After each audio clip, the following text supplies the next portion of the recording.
A mother fights a kidnapper with her bare hands. An 8-year-old girl vanishes into a gray sedan on a quiet Texas street. 8 hours. That's all the time between abduction and a life-or-death rescue. This is the story of Salem Sabatka, the stranger who stole her, and the community that refused to stop searching. Before we dive in, if you love deep-dive true crime documentaries like this one, hit that subscribe button and turn on notifications so you never miss a case. And don't forget to like this video. It helps us bring you more stories like Salem's. Now let's get into it. May 18th, 2019, 6:38 in the evening. Fort Worth, Texas. The Ryan Place neighborhood. Historic homes. Tree-lined streets. Families taking evening walks. This is where it happens. Salem Sabatka is 8 years old. She's walking with her mother, Rachel Sweet. They're in the 2900 block of 6th Avenue. It's a Saturday evening. Warm. Normal. Safe. Or so they think. A gray Ford 500 sedan approaches them. The driver is Michael Darwin Webb, 51 years old. Bald. Skinny build. Navy jacket. Gray shirt. He drives past them once. Then he circles back. He parks. Webb gets out of the car. He walks toward Rachel and Salem. He asks Rachel if she likes money. She ignores him. She knows something's wrong. She positions herself between this stranger and her daughter. That's when Webb makes his move. He grabs Salem. He forces her toward his car. Rachel doesn't hesitate. She fights. She jumps onto Webb's lap as he gets into the driver's seat. She tries to hit the brakes. She's fighting for her daughter's life on a public street in broad daylight. Webb shoves her. Hard. Rachel tumbles out of the moving vehicle and hits the ground. The car speeds away with her daughter inside. All of this is captured on a neighbor's Ring doorbell camera. The footage shows Rachel getting up, running, screaming. Her voice echoes through the historic neighborhood. Help me. Help me, please. Someone call the police. My daughter just got kidnapped. Jim Sluck lives on that street. His doorbell camera recorded everything. He later describes Rachel's screams to reporters. He says they sounded like an animal that got hit in the street. That's how high the scream and howl was. Rachel calls 911. It's 6:40 p.m., 2 minutes after the abduction. Fort Worth Police Department responds immediately. They release a description: unknown black male, bald head, no facial hair, skinny build, navy jacket, gray shirt, driving a 4-door dark gray sedan with alloy wheels. The Ring footage allows police to identify the specific vehicle. It's a Ford 500. This detail gets shared on social media. Fast. Word spreads through Fort Worth like wildfire. But there's a problem. A critical problem. At the crime scene, a fax machine malfunctions. This isn't a joke. In 2019, the emergency alert notification system still relies on fax machines to send Amber Alerts to local radio stations. The fax doesn't go through. WBAP, KRLD, the major Fort Worth radio stations that should be broadcasting Salem's abduction to hundreds of thousands of listeners. They don't get the alert. Fort Worth police later apologize, acknowledging that fax is the only mode that the radio stations can receive the alert information. The regional Amber Alert finally goes out at 10:30 p.m., 4 hours after Salem was taken. The Texas Department of Public Safety plans to send a statewide alert at 6 a.m. Sunday morning if Salem is still missing. That would be 12 hours after the kidnapping. Many residents across the Dallas-Fort Worth Metroplex later report they never received wireless alerts on their phones. The system failed. Technology from 1996 is supposed to save a child in 2019, and it's breaking down. But something else is happening. Something the Amber Alert system never anticipated. Social media, community networks, text messages, photos of the gray Ford 500 spread across Fort Worth. People start searching. Not police, not federal agents. Neighbors, parents, church members, volunteers. Hundreds of them.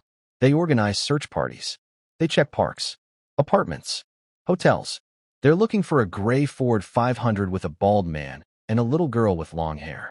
Among those volunteers is Jeff King. He's the care and missions pastor at Bear Creek Bible Church in Keller. Jeff receives a text about the kidnapping.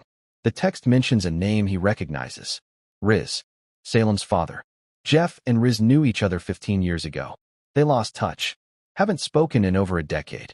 But Jeff doesn't hesitate. He grabs a church member, and they drive straight to the crime scene on 6th Avenue. They arrive and find plainclothes detectives working the scene. One detective gives them advice that will change everything. He tells them to check parks, apartments, and hotels.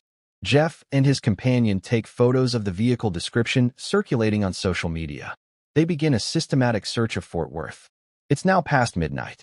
Salem has been missing for more than 6 hours. The clock is ticking, and there's something Jeff and the other volunteers don't know yet. Something terrifying. Statistics on stranger abductions are brutal. 74% of children murdered in stranger abductions are killed within the first 3 hours. Salem is already past that window. Every minute matters. While Jeff King is searching, another lead comes in. Around midnight, a guest at the Woodspring Suites Hotel in Forest Hill calls police.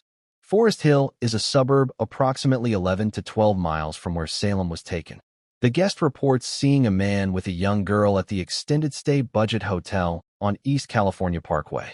The description matches. The location makes sense. Extended stay hotels are perfect for someone trying to hide. Forest Hill police officers respond to the tip. They go to the 3rd floor.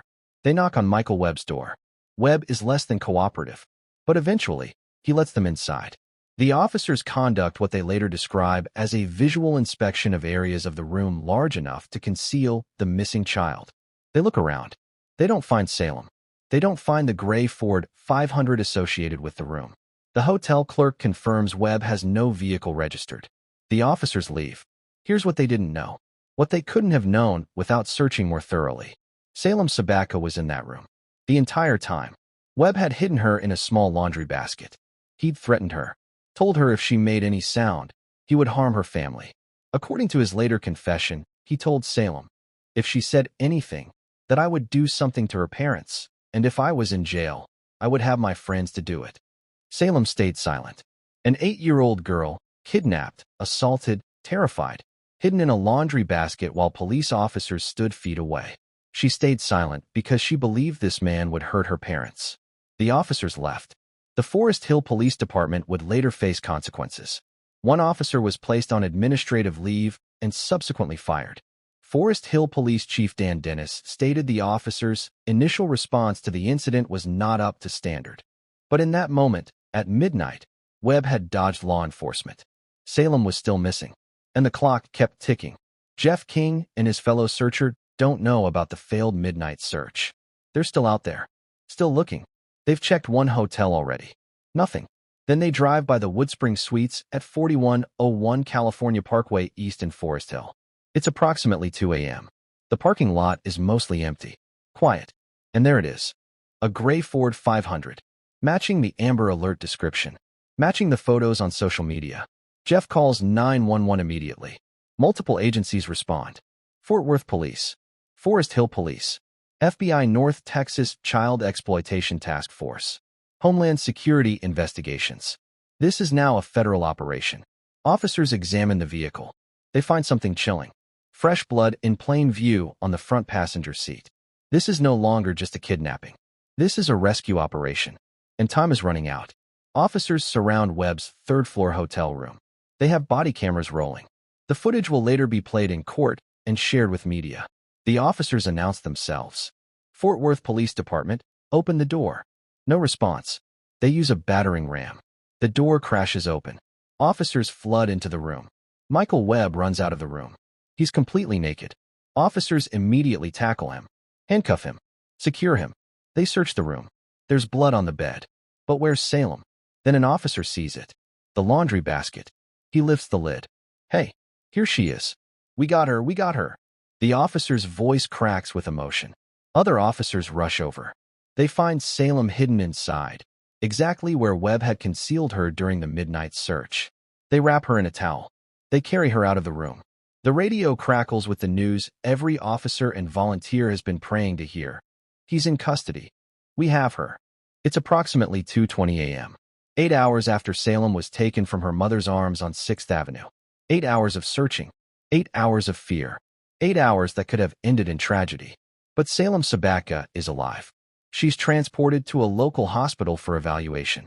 Police describe her as appearing calm and unharmed externally, though everyone knows the psychological damage will take years to address. By morning, she's reunited with her family. At a press conference outside the hotel, Fort Worth Police spokesman Buddy Calzada makes an announcement. There's a smile on his face, visible emotion in his voice. He tells reporters, "As you can see, there is a smile on my face. I'm here to report that Salem has been found safe." Jeff King is still at the scene. The adrenaline is overwhelming. He later tells media, "This adrenaline was rushing through my veins. I could barely stand still, me and the person I was with. We were just hugging each other." Then he says something that will be quoted in dozens of news stories. "God literally led us to this place. It was not on my itinerary. I was not trying to go there. We just drove by. It was divine intervention, 100%. Whether you believe in divine intervention or remarkable coincidence, the facts are undeniable."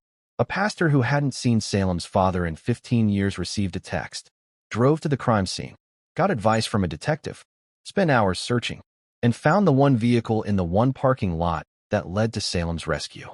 Before we continue with what happened to Michael Webb, take a second to hit that like button and drop a comment letting me know what you think about this community's response.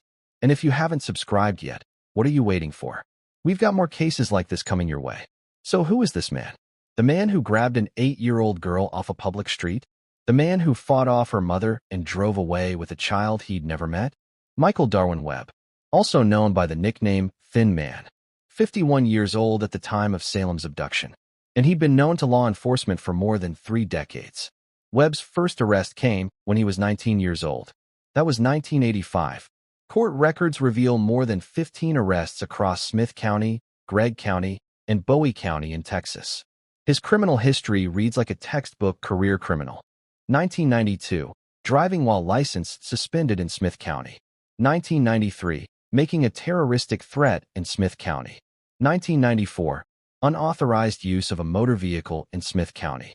2008, possession of a controlled substance, specifically methamphetamine, in Bowie County. Same year, burglary in Bowie County. That one got him 10 years in prison. Over the years, additional charges pile up: evading arrest, resisting arrest, burglary of vehicles and buildings, theft, DWI. The man is a walking rap sheet. But here's the detail that should make your blood run cold.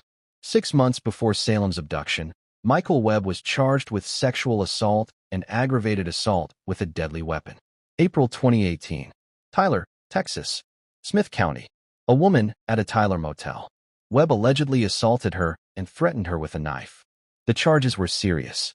Felony charges that should have kept him in custody. But the victim became uncooperative. She obtained felony warrants of her own. She moved to Arizona. Smith County prosecutors had no choice. They dismissed the charges in November 2018. Smith County Assistant District Attorney Richard Vance later reflected on this decision. He told media, "Our hands were pretty much tied on that one. Otherwise, we would have prosecuted him. There wasn't anything in that would indicate to me he would be the type that would ever do anything with a child." Think about that timeline. November 2018, charges dismissed. May 2019, Salem Sabatka kidnapped. 6 months. If those charges had stuck, if that victim had cooperated, if Webb had been in custody, Salem never would have been taken. But Webb wasn't in custody. He'd moved to South Fort Worth just months before the abduction. He was living approximately 8 miles from the Ryan Place neighborhood. One neighbor later reported seeing Webb on his front porch about 3 weeks before the crime. He was apparently supervising 3 young children riding bicycles nearby. 3 young children. 3 weeks before he kidnapped Salem. The pattern was there. The warning signs existed. But Webb was not on any sex offender registry. He had no prior convictions for sex crimes against children. The system had no way to flag him as a danger to kids. Police determined Webb had no prior connection to Salem or her family. This was random, opportunistic. A predator seeing a mother and daughter on an evening walk and making a split-second decision to destroy their lives. That's who Michael Darwin Webb is. A man with more than 15 arrests. A man who walked away from sexual assault charges 6 months earlier. A man who saw an 8-year-old girl and decided to take her. After his arrest, Webb is taken into federal custody. The FBI needs answers. They need to know what happened during those 8 hours. They need evidence for prosecution. Webb agrees to talk, and he talks for 3 hours. The entire interview is recorded on video. That video will become the centerpiece of his prosecution. In his confession, Webb admits extensive premeditation. He tells agents he'd scoped it out pretty good before the abduction. He acknowledges that Rachel Sweet positioned her body in front of Salem to protect her. He admits he had to fight her off. He initially claims he was paid to kidnap Salem, but he can't explain this claim, can't provide details. Later changes his story. The FBI doesn't believe him. Neither will the jury. What remains consistent throughout the 3-hour confession is his admission of the core facts. He drove to a church parking lot first after grabbing Salem. Then he took her to the Woodspring Suites Hotel in Forest Hill. He carried the child into the third-floor room. He sexually assaulted her. He threatened her to keep silent. Told her he would harm her parents if she spoke. Told her that even if he was in jail, he had friends who would do it. When FBI agents ask him specifically what he said to frighten an 8-year-old into silence, Webb answers without hesitation. I told her if she said anything that I would do something to her parents, and if I was in jail, I would have my friends to do it. Think about the mind of a man who would say that to a child. A man who would terrorize an 8-year-old so thoroughly that she stayed silent in a laundry basket while police officers stood in the same room. Webb's confession includes details about the midnight search. He confirms that Forest Hill police came to his room around midnight. He confirms he hid Salem in the laundry basket. He confirms his threats worked. She stayed silent. The confession is damning. It's detailed. It's recorded. And Webb never denies responsibility for what he did. This 3-hour video will be played for jurors at trial. Multiple jurors will cry watching it. The evidence is overwhelming. The case is open and shut. But first, prosecutors need to get Webb into court. And that process moves with unusual speed. May 19, 2019. Webb is arrested at approximately 2:20 a.m. He's placed under FBI hold immediately. By May 21st, he's transferred to federal custody. Federal prosecutors move fast. They charge Webb under Title 18, United States Code, Section 1201. Federal kidnapping. The feds have jurisdiction because Webb used Google Maps on his cell phone to navigate to the hotel. That use of the internet satisfies the interstate commerce requirement for federal prosecution. The prosecution team is heavy-hitting. U.S. Attorney Erin Neely Cox personally participates in presenting the case, unusual for a sitting U.S. attorney. She's joined by Assistant U.S. Attorney Aisha Salim, the district's Project Safe Childhood Coordinator, and Fort Worth Branch Chief Alex Lewis. On June 19, 2019, it looks like there might be a plea deal. Webb signs a factual resume, admitting all elements of the offense. But when the moment comes to enter a guilty plea in court, Webb changes his mind. He refuses to plead guilty. Within hours, prosecutors present the case to a federal grand jury. The grand jury returns an indictment that same afternoon. Webb's attempt to avoid trial just bought him a ticket to one. June 24th, Webb's arraignment. He pleads not guilty. He requests a new court-appointed attorney. Judge Reed C. O'Connor denies the request. The 2-day federal trial begins September 24, 2019. Prosecutors call more than a dozen witnesses. Rachel Sweet testifies. She describes her daughter as brave, strong, and smart. She details the terrifying moments when she fought to save Salem from Webb's car. Medical professionals testify. Sexual assault nurse examiners present evidence of what Webb did to Salem during those 8 hours. The testimony is emotional. Jurors cry. Jeff King testifies about finding the gray Ford 500, about calling 911, about the moment officers breached that hotel room door. Officers testify about the rescue, about finding Salem in the laundry basket, about the blood in Webb's car and on the hotel bed. The Ring doorbell footage is played. The court watches Rachel Sweet fight for her daughter's life, watches her tumble from the moving vehicle, watches her run screaming down the street. The police body camera footage is played. The court watches officers breach the hotel room, watches Webb run out naked, watches officers find Salem hidden in that basket. Here's the officer's voice crack. We got her, we got her. And then the prosecution plays Webb's 3-hour confession. The entire courtroom watches Michael Webb admit to planning the abduction, admit to fighting off Rachel, admit to taking Salem to the hotel, admit to assaulting her, admit to threatening her into silence. Webb's behavior during trial is defiant. Judge O'Connor asks if he wants to change out of his orange jail jumpsuit for trial. Webb responds, "Actually, I don't even want to be here." He waives his right to be present. He's kept in a holding cell. He misses his own trial. His defense attorney, John Stickney, delivers a 30-second opening statement. Literally 30 seconds. He simply states Webb is pleading not guilty. That's it. The defense calls no witnesses. 0. They don't cross-examine a single prosecution witness. Their entire strategy is to ask jurors to base it off of facts and not emotion. But the facts are overwhelming. The doorbell footage, the body camera video, the blood evidence, the medical evidence, the confession. What facts could possibly help Webb? September 25, 2019. The jury gets the case. They deliberate for less than 10 minutes. Less than 10 minutes to decide a man's fate. They return to the courtroom. Guilty. Michael Darwin Webb is convicted of federal kidnapping. The courtroom exhales. Salem's family holds each other. Justice is coming. But sentencing is still months away. Before we get to sentencing, don't forget to smash that like button and subscribe to Crime Mystery Desk for more in-depth true crime documentaries. Drop a comment below with your thoughts on this case. November 14, 2019. Sentencing day. Webb tries to skip it. He signs a document declining to attend his own sentencing hearing. U.S. Attorney Erin Neely Cox opposes this motion. She tells the court, "The victims have rights to see the defendant sentenced, and we wanted that for this family." Judge Reed C. O'Connor agrees. He directs U.S. Marshals to compel Webb's attendance. Webb has no choice. He's brought to court. When Webb appears, he looks different. He's lost significant weight. He's grown a full gray beard.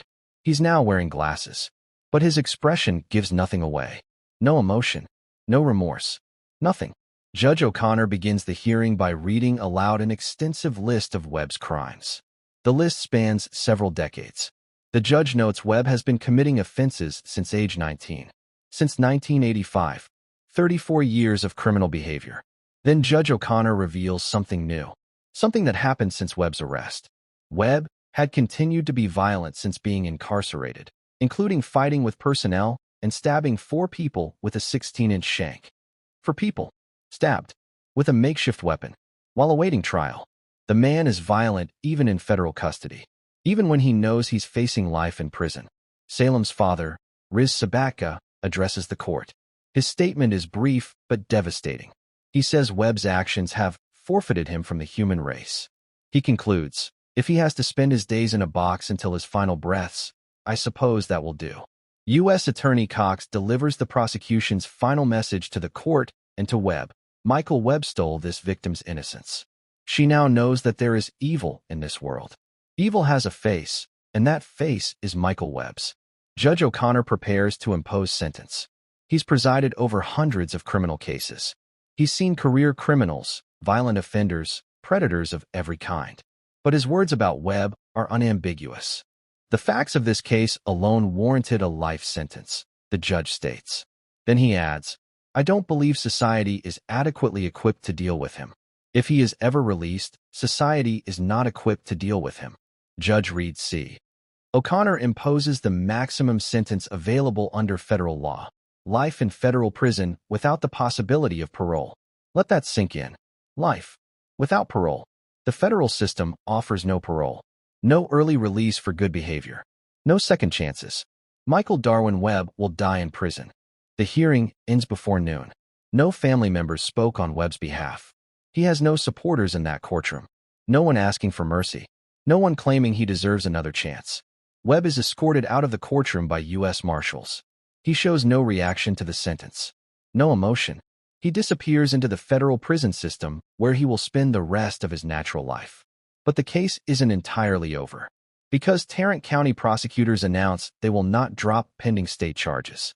Webb still faces 9 counts of aggravated kidnapping, 6 counts of aggravated sexual assault of a child with enhancements, and 2 counts of indecency with a child with habitual offender notice. The state indictment was returned on September 20, 2019, just days before the federal trial began. While Webb's federal life sentence ensures he will never be released, the state prosecution provides additional legal accountability. It serves as a backup should any issues ever arise with the federal conviction. The case was prosecuted federally under Project Safe Childhood, a nationwide initiative by the Department of Justice to combat child exploitation.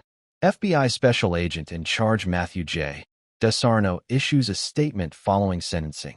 A dangerous predator is spending the rest of his life behind bars because law enforcement and citizen volunteers work tirelessly to safely bring the victim home. Today's sentence sends an important message to all predators. We will not allow any crime against children to go unpunished. Michael Darwin Webb's criminal career is over. 34 years of arrests, assaults, thefts, and escalating violence culminate in a Fort Worth hotel room where he's arrested naked and screaming while an 8-year-old girl hides in a laundry basket. He will never walk free again. But this story isn't just about Michael Webb.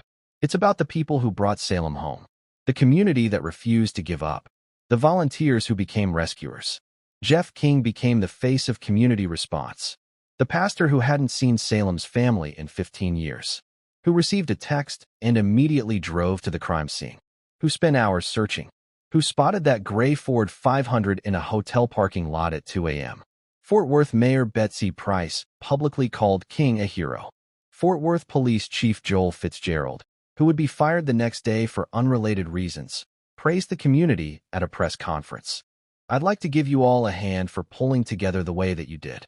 That doesn't happen everywhere in the U.S. People don't get out and just become more than the eyes and ears and become the search party. They become the rescuers, they become the heroes, and we're damn proud of it. Salem's parents issued a written statement days after the rescue. The statement reads, "We would like to begin by thanking the Fort Worth Police Department, the FBI, and the numerous other law enforcement agencies involved in bringing Salem back home. The biggest thank you goes to the people of Fort Worth and surrounding areas that made her return possible. We feel we owe a debt that can never be repaid. We hope Fort Worth will get to know Salem over time and come to see the strong, articulate, intelligent 8-year-old girl they saved. Things will never be the way they were, but they will get better." And to Jeff King, a man we haven't seen in 15 years, your name will forever be etched in our hearts. The family shared 2 photos to show Salem was recovering.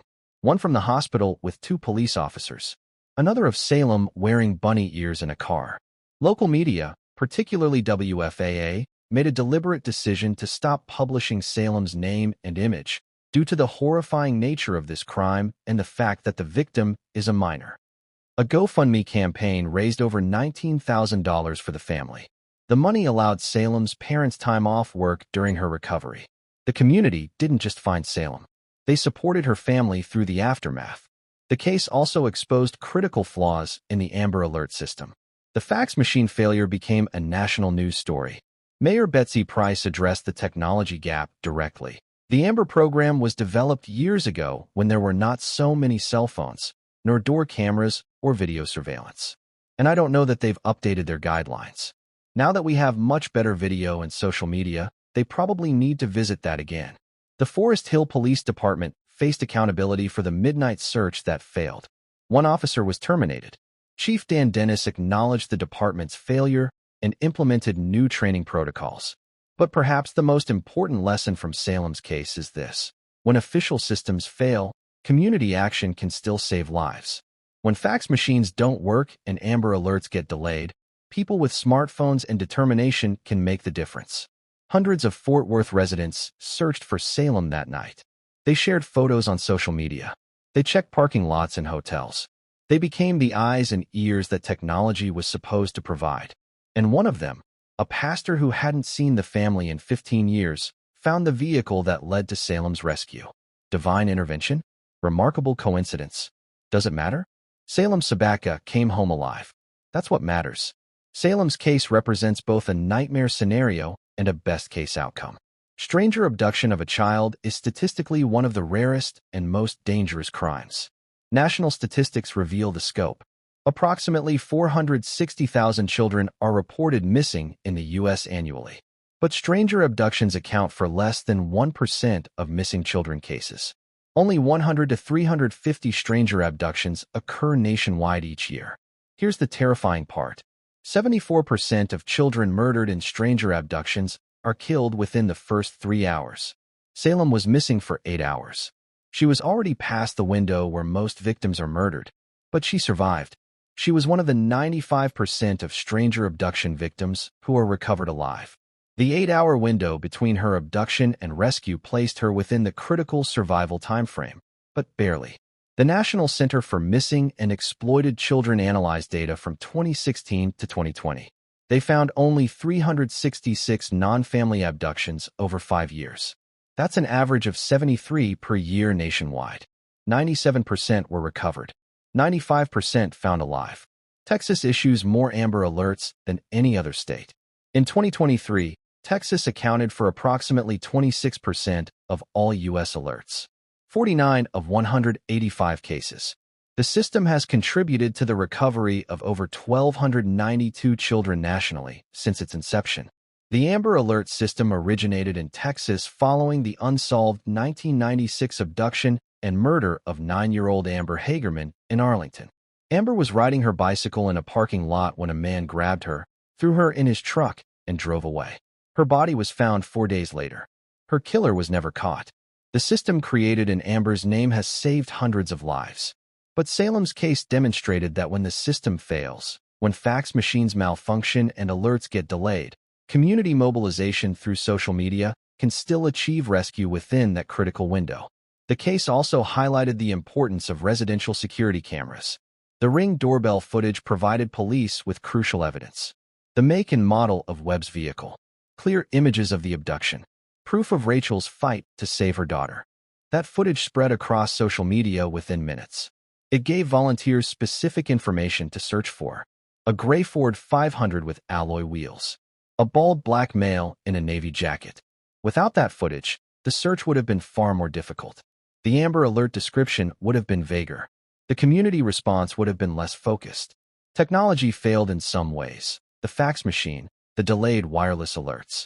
But technology succeeded in others. The doorbell camera, the social media sharing, the Google Maps evidence that gave federal prosecutors jurisdiction. Salem Sabatka's rescue represents the best of both worlds. Professional law enforcement and dedicated volunteers working together. Technology and human determination combining to save a life. But not every case ends this way. Not every child comes home. And that's why cases like Salem's matter. They show what's possible when communities refuse to give up. The successful rescue of Salem Sabatka resulted from coordination across multiple agencies. Understanding how this investigation unfolded reveals both the strengths and weaknesses of modern law enforcement. Fort Worth Police Department Major Case Unit Task Force led the investigation from the initial 911 call. They were on scene within minutes. They interviewed Rachel Sweet. They secured the Ring doorbell footage. They released the suspect description and vehicle information. FBI North Texas Child Exploitation Task Force took federal custody of Webb and conducted the crucial 3-hour confession interview. Their involvement brought federal resources and expertise in child abduction cases. Homeland Security investigations participated in the overnight search and rescue. Their agents were present when officers breached Webb's hotel room. Texas Department of Public Safety coordinated investigation efforts and managed the Amber Alert system, despite the technical failures. Forest Hill Police Department responded to hotel tips, though the initial room search failure led to one officer's termination. U.S. Marshals Service secured the defendant through trial and sentencing, ensuring Webb couldn't flee or harm anyone else. The investigation showcased both strengths and weaknesses. The rapid identification of the suspect vehicle through doorbell camera footage demonstrated the value of residential surveillance technology. The community response through social media showed how modern communication can supplement official alert systems. But the fax machine failure exposed critical infrastructure weaknesses. The missed opportunity during the midnight hotel room search demonstrated the need for more thorough search protocols when child abductions are involved. Law enforcement learned valuable lessons from Salem's case. Forest Hill PD implemented new training on searching for concealed victims. Fort Worth PD began advocating for Amber Alert system updates to incorporate modern technology. The FBI's 3-hour confession video became a training tool for other agents conducting interviews in child exploitation cases. Webb's detailed admissions demonstrated how proper interrogation techniques can produce prosecutable evidence. The coordination between local, state, and federal agencies provided a model for future cases. When a child's life is at stake, jurisdictional boundaries disappear. Every agency works toward one goal, bringing that child home alive. Salem's rescue also highlighted the importance of community tips. The guest at Woodspring Suites who called in the midnight tip gave police their first solid lead. Jeff King's 2 a.m. call pinpointed the exact vehicle location. Multiple citizens provided information that helped piece together Webb's movements. This community involvement proved crucial. In stranger abduction cases, speed is everything. The first few hours determine whether a child lives or dies. Every tip, every search, every pair of eyes matters. Salem Sabatka came home because hundreds of people refused to sleep while an 8-year-old girl was missing. Because a pastor drove through the night following a detective's advice. Because professional law enforcement and amateur volunteers worked together seamlessly. That's the investigation that saved Salem's life. The federal trial of Michael Darwin Webb lasted only 2 days, but the evidence presented was overwhelming. Understanding what jurors saw and heard explains why they needed less than 10 minutes to reach a guilty verdict. The prosecution's case rested on several pillars of evidence. First, the Ring doorbell camera footage. Jurors watched the entire abduction unfold. They saw Webb's car approach Rachel and Salem. They saw him grab the child. They saw Rachel jump into the car and fight. They saw Webb shove her out of the moving vehicle. Most importantly, they heard Rachel's screams. The audio captured her desperate cries for help, her pleas for someone to call police, her terror as her daughter disappeared in a stranger's car. This wasn't evidence that prosecutors described. This was evidence jurors experienced directly. Second, the police body camera footage from the rescue. Jurors watched officers breach Webb's hotel room door. They saw Webb run out naked. They heard the officer's voice crack with emotion. "Hey, here she is. We got her, we got her." They saw Salem lifted from the laundry basket, wrapped in a towel, carried to safety. The prosecution didn't need to argue that Webb was dangerous or that Salem was traumatized. The footage spoke for itself. Third, the blood evidence. Forensic experts testified about blood found in Webb's car on the front passenger seat. Blood found on the hotel bed. DNA analysis confirmed the blood belonged to Salem Sabatka. This evidence corroborated Salem's account of what happened during those 8 hours. It proved Webb's violence. It proved the assault occurred. Fourth, medical testimony. Sexual assault nurse examiners described Salem's injuries. They explained the examination process. They detailed findings consistent with assault. This testimony was emotional. Several jurors cried, but it was necessary to prove the full scope of Webb's crimes. Fifth, Webb's own confession. The 3-hour FBI interview video was played for jurors. They watched Webb admit to planning the abduction, admit to scoping out the location, admit to fighting off Rachel, admit to taking Salem to the hotel. They heard him describe hiding her in the laundry basket, heard him explain the threats he made to keep her silent, heard him acknowledge assaulting her. Defense attorney John Stickney had no effective response to any of this evidence. His 30-second opening statement acknowledged the futility of his position. He called no witnesses because what witnesses could possibly help Webb? He didn't cross-examine prosecution witnesses because what questions could undermine video evidence, DNA evidence, medical evidence, and a recorded confession? His only strategy was to appeal to jurors' rationality, to ask them to focus on facts rather than emotion. But the facts were devastating. The facts proved every element of federal kidnapping beyond any reasonable doubt. Prosecutors also presented evidence of Webb's criminal history, his more than 15 arrests, his convictions for burglary, drug possession, assault, the dismissed sexual assault charges from 6 months earlier. This history established a pattern. Webb wasn't a man who made one terrible mistake. He was a career criminal who escalated from property crimes to violent crimes to sex crimes to child abduction and assault. The prosecution's closing argument was straightforward. Assistant U.S. Attorney Aisha Salim walked jurors through the elements of federal kidnapping. She matched each element to specific evidence. Did Webb unlawfully seize Salem? Yes. The doorbell footage proves it. Did he carry her across state lines or use interstate commerce? Yes. He used Google Maps on his phone, an internet service. Did he do this knowingly and willfully? Yes. His confession proves premeditation. Did he commit these acts with intent to harm the child? Yes. The medical evidence and his own admissions prove assault. Every element proven beyond reasonable doubt by multiple forms of evidence.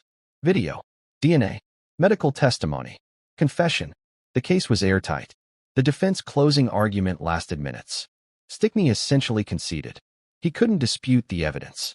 He couldn't offer an alternative explanation. He could only ask jurors to be fair and impartial. But fairness didn't help Webb. Impartiality didn't help Webb. The evidence helped Webb get exactly what he deserved, a guilty verdict. When the jury returned after less than 10 minutes of deliberation, the forewoman announced the verdict.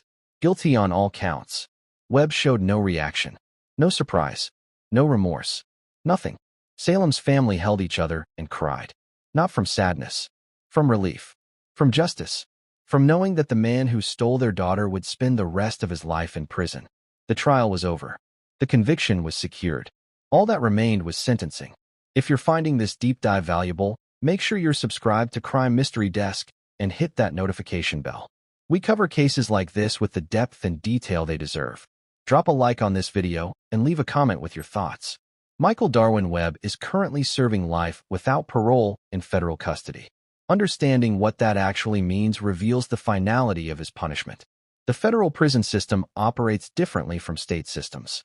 There is no parole, no early release for good behavior, no possibility of sentence reduction except through successful appeal, which Webb has not pursued. Life without parole means exactly what it says. Webb will remain in federal custody until he dies. He will never walk free, never live in society again, never have the opportunity to harm another child. Federal prisoners serve their sentences in facilities operated by the Federal Bureau of Prisons. Webb's specific facility location is not public information to protect victim privacy and institutional security. But life in federal prison follows predictable patterns. Webb lives in a cell. He has limited privileges. He can participate in work assignments if he chooses. He has access to a law library if he wants to file appeals. He can receive visitors under strict supervision. But he has no freedom, no privacy, no control over his daily life. He wakes when the prison wakes him. He eats what the prison feeds him. He goes where the prison tells him to go. At 51 years old when sentenced, Webb could potentially live another 20 to 30 years. That's 20 to 30 years of imprisonment. 20 to 30 years knowing he will never leave. 20 to 30 years reflecting on the 8 hours that destroyed Salem Sabatka's childhood and ended his freedom forever. Judge O'Connor's statement at sentencing haunts Webb's future. I don't believe society is adequately equipped to deal with him. If he is ever released, society is not equipped to deal with him. This wasn't just a judge explaining a sentence. This was a judge stating a fundamental truth. Webb is too dangerous to ever be free. His violence in custody, stabbing 4 people with a 16-inch shank while awaiting trial, proved he remains a threat even in prison. Federal authorities have undoubtedly classified Webb as a high-security risk. His history of violence, his lack of remorse, his attacks on other inmates all contribute to his security classification. Webb's life in prison is not pleasant, nor should it be. He stole an 8-year-old girl from her mother's arms. He assaulted her. He terrorized her. He hid her in a laundry basket while police searched for her. Salem Sabatka will carry those scars for the rest of her life. Webb will carry his punishment for the rest of his. The difference is Salem has a future. Webb does not.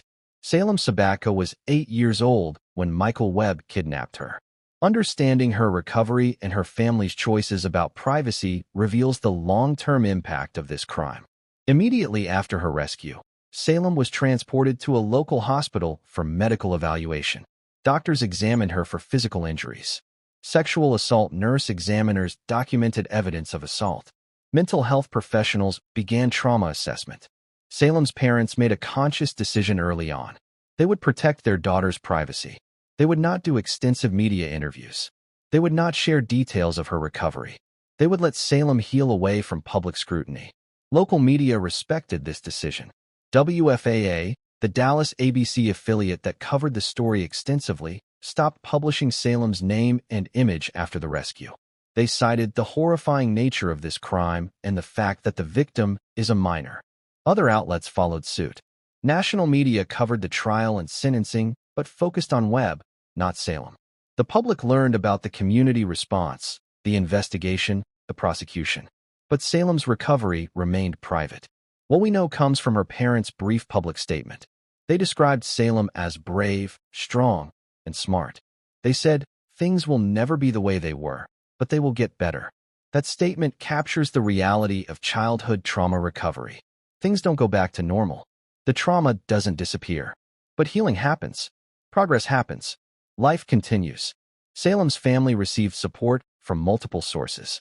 The GoFundMe campaign raised over $19,000, allowing her parents time off work. Mental health professionals provided ongoing therapy. The Fort Worth community offered practical support and emotional encouragement. Child trauma experts emphasized several key factors in recovery from abduction and assault. First, safety. Salem needed to know she was safe, that Webb was in custody, that he could never hurt her again. The guilty verdict and life sentence provided that certainty. Second, support. Salem needed family, friends, and professionals who believed her, validated her experience, and helped her process the trauma. Her parents' protective approach demonstrated their commitment to her well-being. Third, time. Recovery from severe trauma doesn't happen quickly. It takes months, years, sometimes decades. Salem was 8 when this happened. She's now in her early teenage years. Her recovery continues. Fourth, control. Trauma takes away a victim's sense of control. Recovery involves gradually rebuilding that control. Salem's parents gave her control over her own story by keeping it private.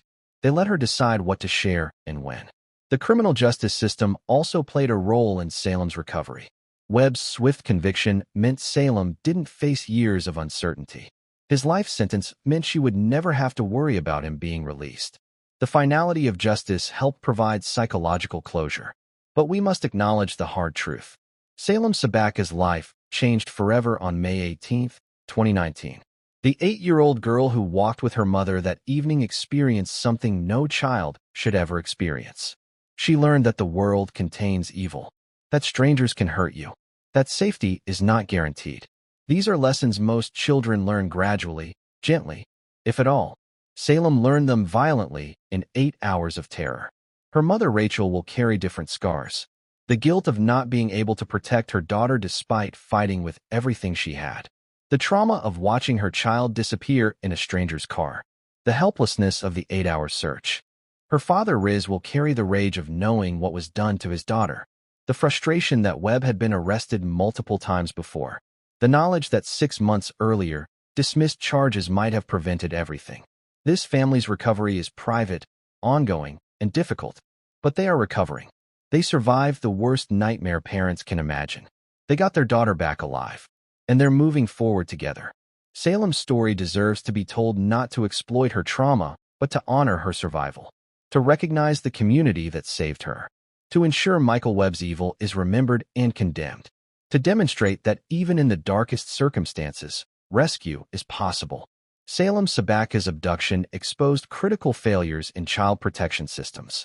Understanding these failures and the reforms they prompted reveals important lessons for preventing future cases. The most obvious failure was the Amber Alert fax machine malfunction. In 2019, the emergency notification system still relied on fax machines to transmit alerts to radio stations. When that fax failed, tens of thousands of potential listeners never heard about Salem's abduction.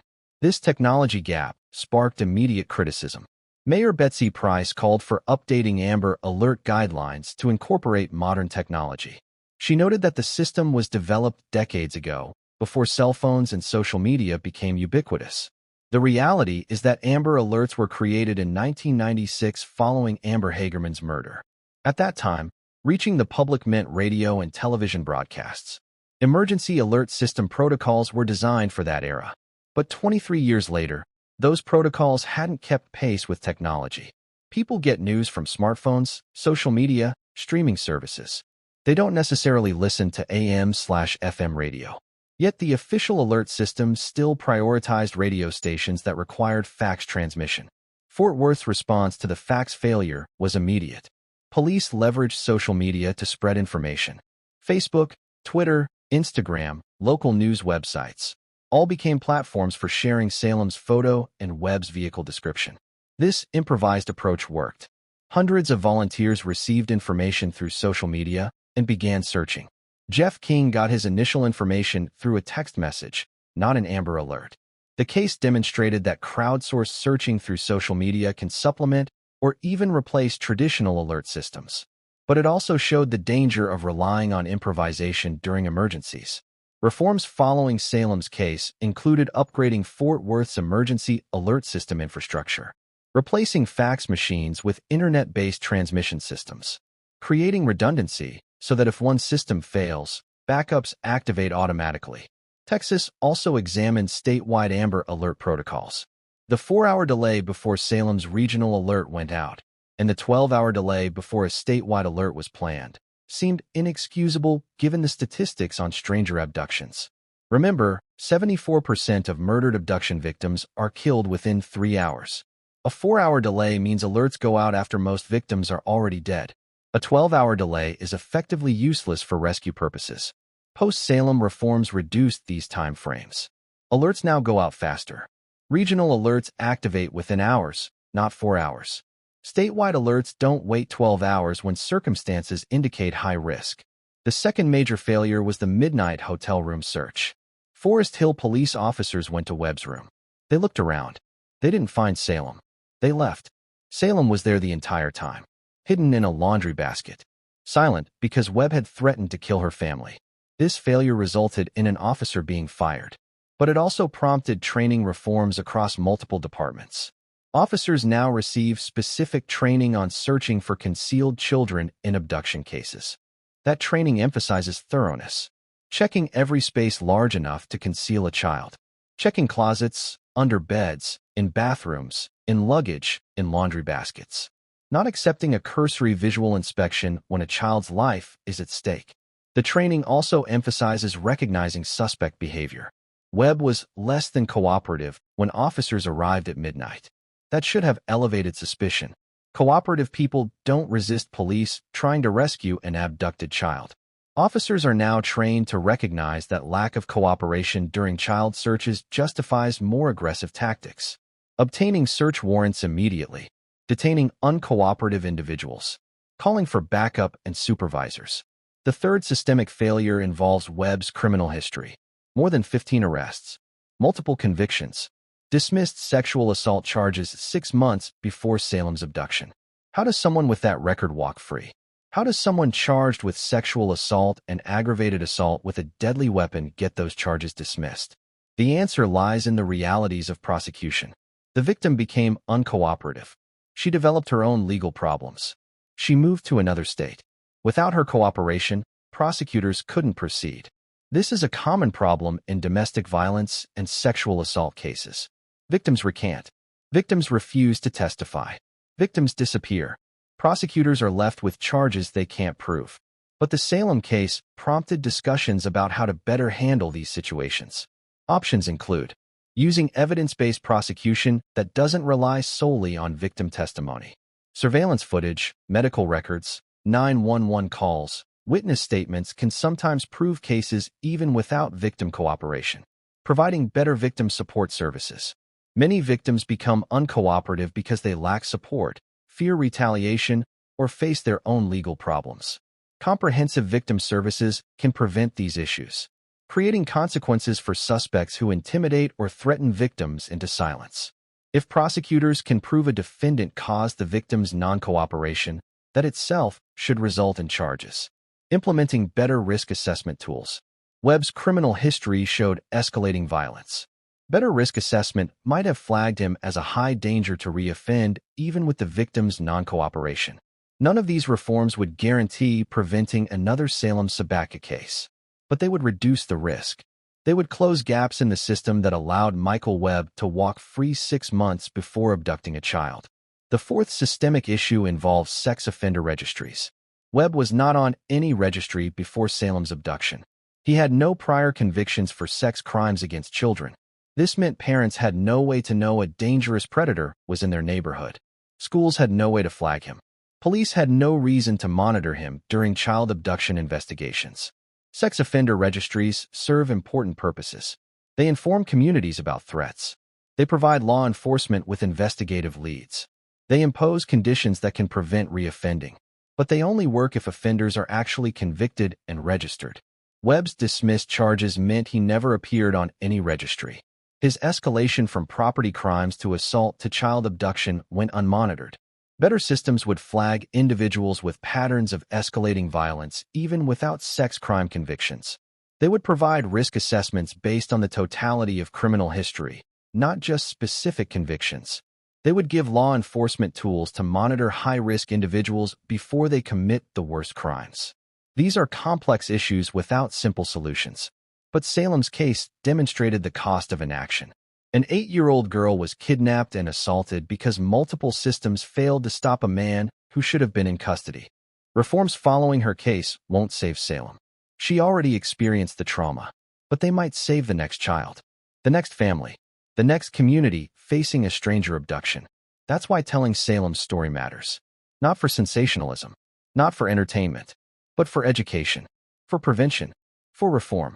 If you care about these issues, hit that subscribe button. Crime Mystery Desk covers cases with depth and detail to help understand not just what happened, but why it happened and how we can prevent it from happening again. The Salem Sabatka abduction didn't just affect Salem and her family. It impacted an entire community. Understanding that broader impact reveals how crime ripples outward, touching thousands of lives. The Ryan Place neighborhood where Salem was taken is a small, close-knit community. Historic homes. Families who have lived there for generations. The kind of place where kids ride bikes on the street and neighbors know each other's names. On May 18, 2019, that sense of security shattered. If an 8-year-old girl could be grabbed off the street in broad daylight while walking with her mother, no child was safe. No family was safe. Parents immediately changed their routines. Evening walks stopped or were done only in groups. Children were no longer allowed to play outside unsupervised. The casual, trusting atmosphere that defined Ryan Place disappeared overnight.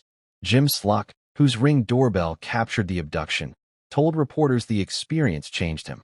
Hearing Rachel's screams, watching the footage of her fighting for her daughter, knowing it happened on his street, in front of his house. He installed additional security cameras. He became more vigilant.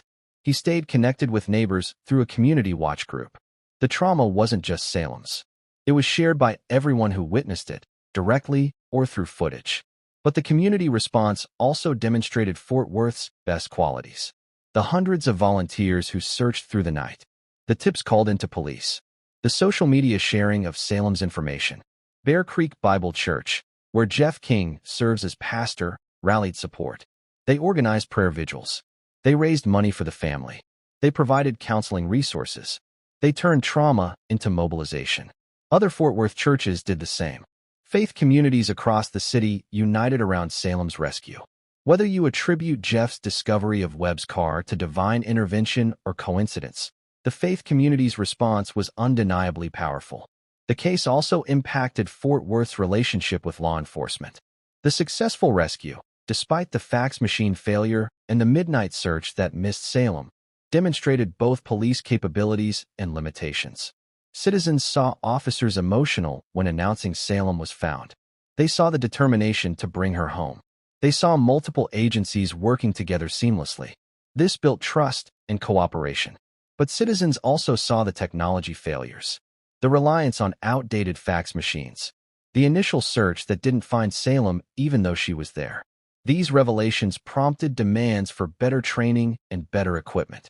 Mayor Betsy Price faced questions about police funding and Amber Alert protocols. Chief Joel Fitzgerald faced questions about search procedures and officer training. The case became a catalyst for policy discussions that continue today.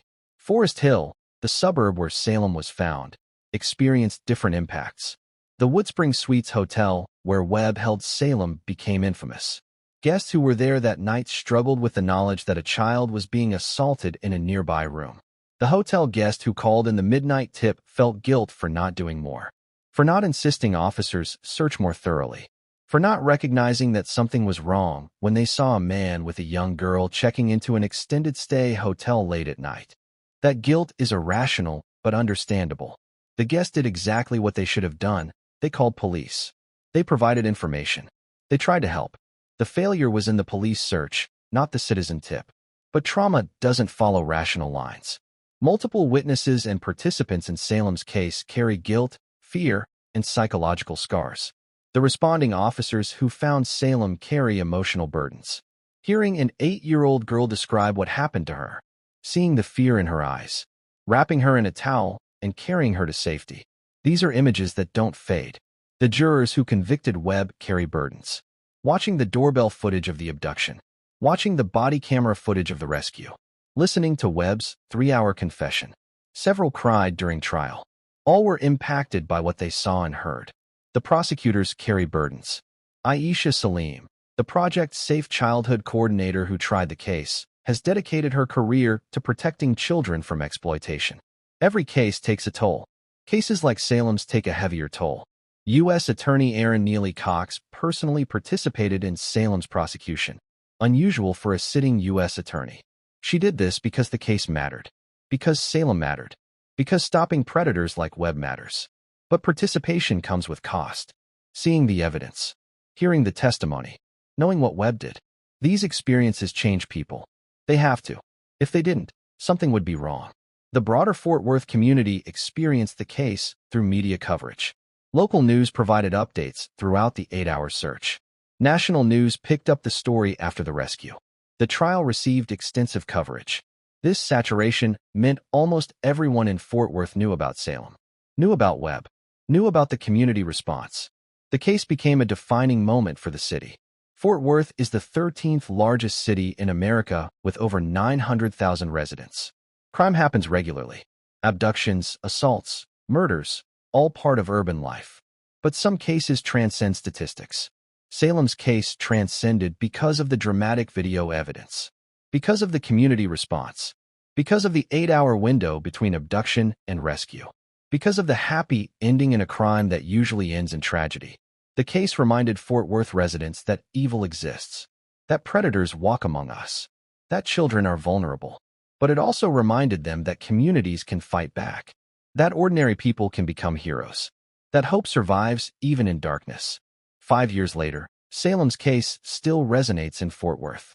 Parents still reference it when explaining stranger danger to their children. Police still cite it when training officers. Prosecutors still use it as an example of effective community law enforcement cooperation. The GoFundMe page that raised $19,000 for Salem's family received contributions from all over the country. Strangers donated because Salem's story touched them, because they have children, because they want to believe that when evil strikes, good people respond. That's the community impact. Not just in Fort Worth, not just in Texas, nationwide. People saw Salem's case and recognized the universal fear of losing a child to a stranger. They saw the community response and recognized the universal hope that good defeats evil. Salem Sabatka became more than a victim. She became a symbol of survival, a symbol of community strength, a symbol of justice achieved. Michael Webb became more than a perpetrator. He became a symbol of evil, a symbol of failure to protect children, a symbol of the importance of prosecution and punishment. The case became a teaching tool, a reminder, a call to action. 5 years later, it remains relevant. 5 years later, it still matters. 5 years after Salem's rescue, the key figures in this case have moved forward in different ways. Understanding where they are now provides closure to this documentary. Salem Sabatka is now approximately 13 or 14 years old. She's in middle school. She's living with her family away from public scrutiny. Her parents have maintained strict privacy about her recovery and current life. We know nothing about her day-to-day existence. We don't know what school she attends, what activities she participates in, how she's coping with the trauma. And that's exactly as it should be. Salem deserves privacy. She deserves the chance to grow up without being defined by what Michael Webb did to her. She deserves to be more than a victim, more than a survivor, more than a symbol. Her parents, Rachel and Riz, have stayed out of the public eye. They issued one statement days after the rescue, thanking the community. Since then, silence. They're focusing on their daughter, their family, their healing. Jeff King continues serving as care and missions pastor at Bear Creek Bible Church in Keller. He rarely speaks about Salem's case publicly anymore. When he does, he deflects credit. He emphasizes the community effort, the police work, the fortunate timing. But Jeff's role in Salem's rescue defined a moment in his ministry. He received recognition from Fort Worth, from law enforcement, from grateful community members. He used that attention to highlight the importance of community engagement and faith-driven service. Bear Creek Bible Church continues its outreach programs. They support multiple charities focused on child safety and family services. Salem's case reinforced their commitment to serving the vulnerable. The Fort Worth Police Department implemented reforms following Salem's case. They upgraded emergency alert systems. They improved search training. They strengthened partnerships with federal agencies. Chief Joel Fitzgerald was fired the day after Salem's rescue for unrelated reasons involving city manager conflicts. The timing was coincidental but unfortunate. Fitzgerald's leadership during the 8-hour search was commendable. His replacement continued the reforms and maintained focus on child safety initiatives. Fort Worth PD now has enhanced protocols for stranger abductions specifically designed to avoid the delays and missed opportunities that marked Salem's case. Forest Hill Police Department also implemented reforms. The officer who conducted the inadequate midnight search was terminated. Chief Dan Dennis publicly acknowledged the failure and committed to better training. Forest Hill PD now requires supervisory approval for any child abduction search. Multiple officers must clear hotel rooms. Searches must be documented thoroughly. Uncooperative suspects trigger immediate escalation. These reforms can't undo the failure, but they reduce the chance of it happening again. The Woodspring Suites Hotel in Forest Hill continues operating. The third-floor room where Salem was held has housed countless guests since 2019. Most don't know what happened there. Those who do struggle with that knowledge. Extended-stay hotels face unique challenges. They attract both legitimate long-term guests and people trying to hide. Webb chose Woodspring Suites specifically because it offered privacy and anonymity. Hotels nationwide have since received training on recognizing human trafficking and child exploitation. Salem's case became an example in those trainings. Hotel staff now know what warning signs to watch for. U.S. Attorney Erin Neely Cox left office in 2021 when the Biden administration replaced Trump-appointed U.S. attorneys. She returned to private practice but remains active in child safety advocacy. Her participation in Salem's prosecution highlighted her commitment to protecting children from exploitation. That commitment continues through board positions and volunteer work with organizations fighting child trafficking and abuse. Assistant U.S. Attorney Aisha Salim continues serving as the Northern District of Texas's Project Safe Childhood Coordinator. She's prosecuted dozens of child exploitation cases since Salem's. Each one takes a toll. Each one matters. Judge Reed C. O'Connor continues serving on the federal bench. He's presided over hundreds of cases since sentencing Webb to life without parole. But Salem's case stands out. His statement that society is not equipped to deal with him reflected both legal judgment and moral condemnation. Michael Darwin Webb remains in federal custody, serving life without parole. He's now approximately 56 years old. He has no release date. He will die in prison. Webb's specific facility location is not public information. Federal Bureau of Prisons policy protects this information to prevent victim harassment and security breaches. But we know Webb is classified as high security. His violence while awaiting trial, stabbing 4 people with a 16-inch shank, ensured he would never be housed in minimum security facilities. Webb's daily life is monotonous. Wake up, eat, work assignment or recreation, eat, cell time, sleep, repeat, every day for the rest of his life. No parole hearings, no hope of release, just existence until death. He's had no successful appeals. His conviction was solid. The evidence was overwhelming. His confession eliminated most grounds for appeal. He will die in federal custody. The state charges against Webb remain technically pending. 9 counts of aggravated kidnapping, 6 counts of aggravated sexual assault of a child, 2 counts of indecency with a child. But with Webb already serving federal life without parole, Tarrant County prosecutors have no urgency to try the case. Those charges serve as insurance. If somehow Webb's federal conviction was overturned, extraordinarily unlikely, the state charges ensure he stays in custody. But practically speaking, the federal life sentence is final. Salem's family, Jeff King, Fort Worth, Forest Hill, and everyone touched by this case have moved forward. Life continues. Wounds heal, though scars remain. Time doesn't erase trauma, but it provides distance and perspective. 5 years is long enough for Salem to have processed the trauma through therapy. Long enough for her family to have rebuilt their sense of security. Long enough for the community to have absorbed the lessons and implemented reforms. But 5 years isn't long enough to forget. Won't ever be long enough to forget. Nor should it be. Salem's case matters. The community response matters. The failures and reforms matter. The justice achieved matters. This is where they are now. Salem living privately and healing.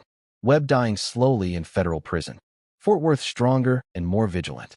And the rest of us reminded that evil exists, but so does courage, community, and justice. If you've watched this far, thank you for investing time in Salem's story. Please subscribe to Crime Mystery Desk, hit that like button, and share this video so others can learn from this case. Drop a comment with your thoughts. And remember, when communities come together, lives can be saved. Salem Sabatka's abduction lasted 8 hours. 8 hours from the moment Michael Webb grabbed her on 6th Avenue to the moment officers found her in that laundry basket. 8 hours that felt like eternity to her family. 8 hours that mobilized hundreds of volunteers. 8 hours that tested Fort Worth's emergency response systems.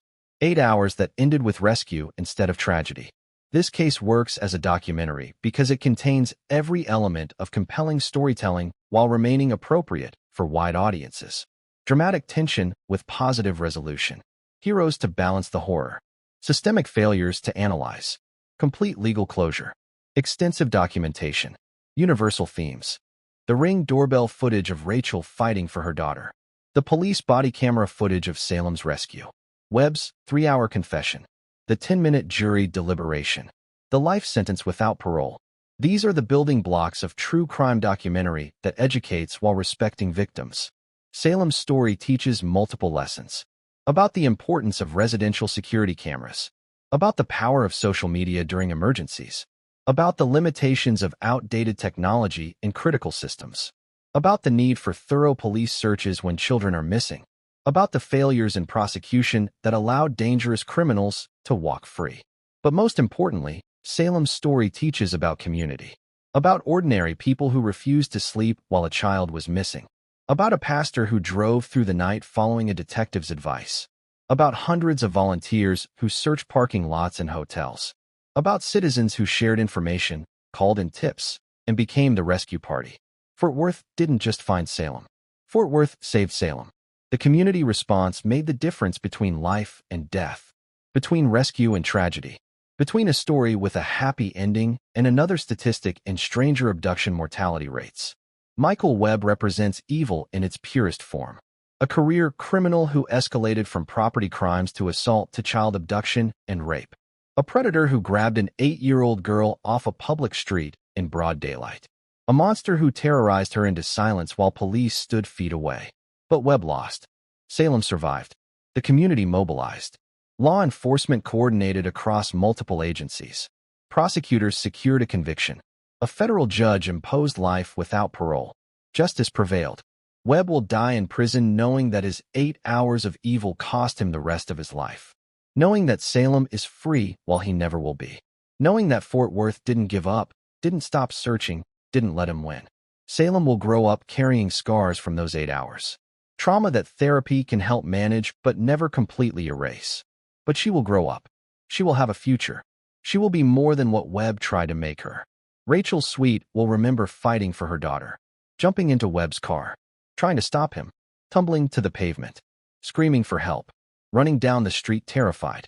But she'll also remember that her daughter came home, that the community responded, that justice was served. Riz Sabatka will remember the 8 hours of not knowing, of searching, of hoping, of fearing the worst. But he'll also remember standing in federal court telling the judge that Webb had forfeited himself from the human race. He'll remember the life sentence. He'll remember that his daughter survived. Jeff King will remember driving through Fort Worth at 2 a.m., spotting a gray Ford 500 in a hotel parking lot, calling 911, hearing that Salem was found. He'll remember what he calls divine intervention, what others might call remarkable coincidence, what everyone agrees was the pivotal moment that saved a life. The hundreds of volunteers will remember searching through the night, checking parks and apartments and hotels, sharing information, refusing to give up, being part of something bigger than themselves, being the rescue party their community needed. Fort Worth will remember that when a child was taken, the city responded, that when systems failed, people succeeded, that when evil struck, good fought back and won. This is Salem Sabatka's story. 8 hours of terror, 8 hours of searching, 8 hours that ended with rescue, 8 hours that changed a city, 8 hours that demonstrated what's possible when communities refuse to accept tragedy as inevitable. Thanks for watching this Crime Mystery Desk documentary. If you found value in this deep dive, please subscribe, like, and share. Comment below with your thoughts on Salem's case and the community response. And remember, when darkness falls, light still finds a way. Stay safe out there, and never stop fighting for what matters.